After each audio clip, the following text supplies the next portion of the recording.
Hello guys, it's Christine and welcome to our family budget. So today pag-uusapan natin yung mga dahilan kung bakit sobrang hirap kami dati. Kasi naisip ko, dapat ko itong i-share sa inyo kasi baka isa sa inyo sa mga nanonood ngayon napagdaanan din to and para alam nyo rin na hindi tama yung ginagawa ninyo.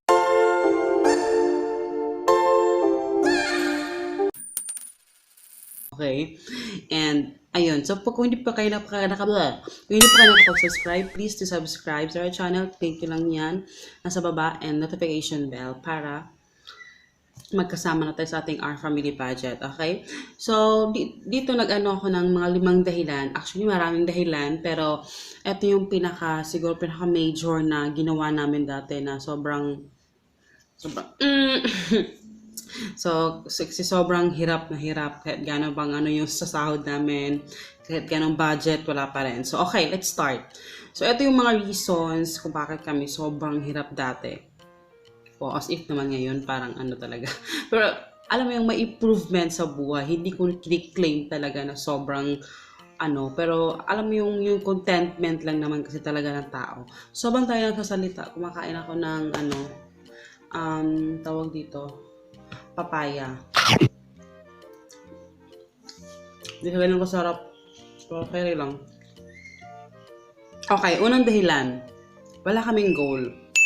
Yun yung pinakauna talaga. Yung wala kaming goal. Kasi dati, ang goal ko lang talaga, makasurvive lang kami sa pang-araw-araw. Wala akong ibang, alam mo yung goal na umangat yung buhay namin. Wala. Parang inisip ko lang dati, mag-aalaga lang ako ng anak ko. Maging may bahay na parang plain may bahay lang talaga. Wala akong ginagawa dati para tulungan yung asawa ko. So, yun yung problema. Wala akong goal sa buhay. Para kami ni Papa, parang wala kaming masyadong pulidong plano sa buhay. Alam mo yun? So, yun yung naging reason din na parang sobrang hirap kami dati kasi nga walang direksyon. Maganda kasi yung may goal tayo kasi meron tayong direksyon na pupuntahan. Kasi siguro, masyado ba kami bata dati or I don't know. Pero yun yung naging reason, yung walang goal talaga. And eto pangalawa is eto yung wala kaming written budget. Wala kaming written budget. So eto talaga yung written budget, guys. Huwag niyong mamaliitin kasi huwag niyong ipa-practice yung magba-budget kayo nasa utak niyo lang nilalagay. Huwag niyong pa-practicein na yung ginagawa na parang lahat ng computation mo sa utak mo lang nilalagay. Importante na ilagay mo siya sa papel, sa notebook, kahit saan man. Maniwala ka sa akin. Kasi ganyan yung ginagawa namin dati. Memorize lang. Actually naglilista kami sa mga bibilhin namin, like nag-grocery. Naglilista ako para at least hindi wala akong makalimutan. But, wala kaming written budget na parang sinusulat mo doon kung ano yung mga gastusin. Hindi ko alam nga dati hindi ko alam yung kung ano lang yung pinagagastusan namin. Kasi nga, wala kaming budget.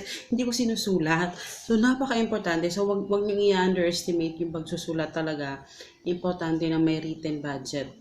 Isulat lahat ng mga kailanganin natin. Isulat yung mga alam mo yung importanteng bagay na kailangan bayaran. So, sobrang importante nun. Kasi, pag nagsulat ka, guys, doon mo makakita yung realidad. Alam mo yung pag iniisip mo palagi, konti lang naman yung utang ko. Kung yung utang ko kay Mare, yung utang ko kay Pare, yung utang ko sa best friend ko, konti lang naman. But, pag nilista mo, lahat ng mga utang mo, ng mga bills mo, ng mga yung gino-grocery mo, then you will realize na sobra-sobra pala yung budget mo. Sobra-sobra pala. Marirealize mo na, uy, yung buwan-buwan pala natin na bayarin para sa mga utang natin sa grocery, sa ating mga umaabot pala ng 15,000. Tapos yung sahod natin, 8,000 lang.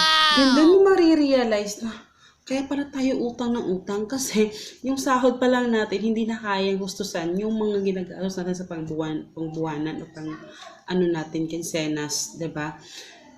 Believe me, napagdaanan na din namin yan, okay? Yung akala mo, kasya naman, malaki naman yung sinasahod mo, kasya naman lahat bayaran kasi nakakabayad ka naman, without knowing na kulang talaga, kaya ka nagkakanda utang-utang. Alam mo yun? So, yan yung hindi namin ginawa dati, yung within budget talaga. Kasi wala. So, eto pangatlo is yung income. Okay. Sa income namin, actually, sobrang late lang talaga ng income ni Papa. Isa din doon sa naging problema. Siyempre, um, kasali din yung income. Kasi sobrang late na naman talaga ng income ni Papa dati.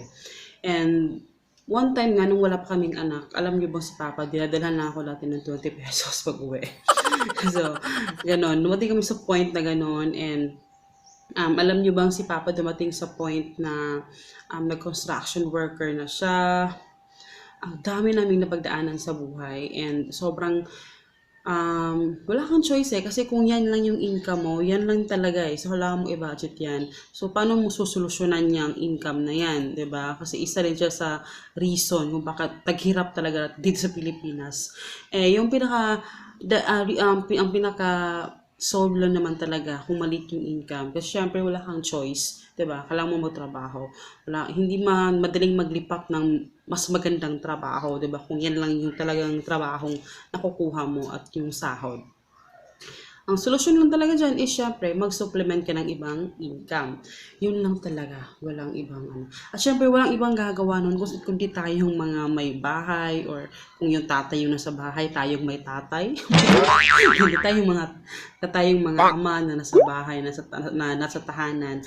Kung single mom naman, mag-sideline, kung for example, natrabaho ka sa office, at least naman magtinda-tinda ka naman doon ng kahit kung ano yung alam mo, na pwede mong pwede kang maka-wholesale, tapos ibenta mo sa kanila, yung buy and sell, so, ganun yung gawin mo, maging resourceful, madiskarte sa buhay, yun. Kasi wala talagang ibang solusyon dyan kahit gaano mang pagtitipid mo, kung sobrang liit-liit ang sinasahod mo, tapos ang dami ng anak mo, kukulangin talaga. So, importante na at least, nagsusupplement ka ng ibang income kasi para yung ibang kautangan mo, babayaran mo naman, 'di ba? Tapos kakain muna ako. Tapos pang-apat, kulang kami sa kaalaman ng pera. So, eto, yung kaalaman sa pera, actually, magaling ako mag-budget kasi lumaki ako na sobrang magaling talaga mag-budget. Hindi pa, parang, nasa lifestyle ko na yung pagtitipid. Kasi simula bata pa, nakita ko na yun sa mama ko nakita ko na yun sa nanay ko, sa mama ko, or nasundan ko yung lifestyle nila. Pero, yung kaalaman sa pera, yung pag-manage, wala. Kasi even naman kahit naman, hindi lang siguro ako, even kayo, yung mga family tree natin, yun din yung problema. Siguro may ibang family tree na talagang magaling sila mag-manage yung pera. So, kaya naalala ko nung sinabi ko dati, pinakalumaluma kong vlog, gusto kong baguhin yung family tree ko. Kasi, syempre yung family tree natin, lumaki tayo sa maraming utang, lumaki tayo sa ganito, sa ganyan, kasi yan yung kinakakihan natin. So, gusto ko ako yung naiiba. As always, gusto ko talaga lagi ako yung naiiba, tigas talaga ng ulo ko.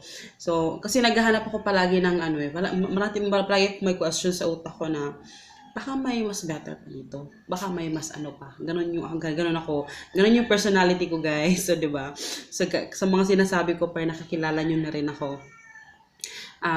Yung mga ko, 'di ba? So, ganon. So, kulang kami sa kaalaman ng pera. Gastos kami ng gastos. Which is yun yung problema ng mga Pinoy talaga. Actually, yung mga Pinoy sobrang masisipag. Walang questions dyan. Masipag talaga tayong mga Pinoy. Pero, ang problema lang is kulang tayo sa kaalaman sa pera. Kasi naalala ko dati na siguro kung dati pa, alam ko na i-manage yung pera ko. Siguro yung mga pera ko dati, yung mga ko dati na manage ko sana ng maayos. Alam mo yun? So, pero alam mo yung past is past, experience na yon. So, you have to learn kung ano man yung mga nangyari dati, 'di ba? Parang yun naman yung humubog sa iyo kung ano pa ngayon. So, ganun. So, yun yung isa sa naging problema namin talaga, yung kaalaman namin sa pera. And eto pang lima, eto medyo ano ito ha. Teka lang, kakainan ko muna bago ko sabihin. Mm, social media. So, hirap kami dati dahil sa social media. Hindi, kasi dati, member ako dun sa, part ng, ay, yung mga addict sa Facebook.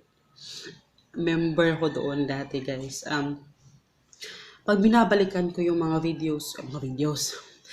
pag binabalikan ko yung mga post ko dati, ngayon, na parang binabalikan ko siya, parang nahihiya ako sa sarili ko. Bakit ko to ginawa? Bakit ko to ginado? Kasi, bakit ko nasali yung social media dito? Kasi, alam mo yung dati, yung mindset ko, iba. Like, mindset ko dati, bibili ako ng mga, kung bibili ako ng magagandang gamit, like, bibili ako ng mamahaling jeans, kahit naman talaga hindi namin afford yun eh, parang pinilit lang talaga. Bumibili ako ng bagong jeans, pinupost ko talaga yan online, parang nilalatag ko yan, tapos pinipicturan, kasi parang nag-aano siya ng, sa sarili mo, parang nagdadagdag ng, pang, may something pag na may nagla-like, may tapos may nasabi na maganda yung jeans mo, parang may something na nagpapaligaya sa puso mo, kasi nga, may mga bagay na gusto nating bilhin para lang i-post sa social media. Yun talaga yung sakit ko dati. Yun talaga. And sa social media din, pag nagsuscroll ka, like Facebook, Instagram, parang nakikita mo yung mga pictures na parang, ay, ang bago yung niya, yung watch niya, bago yung bag niya. Parang ikaw din, naano mo rin sa utak mo na parang gusto mo din may bago ka. Kaya bibili ka rin ng bag. Bibili kasi, baga parehas lang naman kayo ng level ng buhay. Tapos siya nakakabili. Tapos ako hindi. So, dapat pumili din ako. So, ganun yung naging lifestyle ko. Hindi ko alam bakit ganun. Kasi dati naman, kahit naman hindi na-post ng picture, pag bumibili tayo ng gamit, wala namang something sa puso natin eh. Pero ngayon na may social media na, parang parang lahat na lang kailangan talaga i-post. Alam mo yun? parang, parang ka na, parang pagbibili ka ng gamit, kailangan i-post talaga, ganyan. Pero yung iba naman, wala namang doon problema kasi talagang minsan inspiring yung nila. Pero minsan talaga, hindi din maiwas sa social media, pang lang talaga. May term dyan parang pang lang, pasikat. Yun ako dati, pasikat lang. Pasikat lang, te.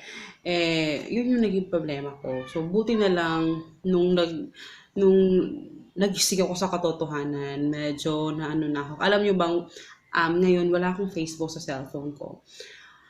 Medyo matagal na akong walang na-install na Facebook sa aking cellphone.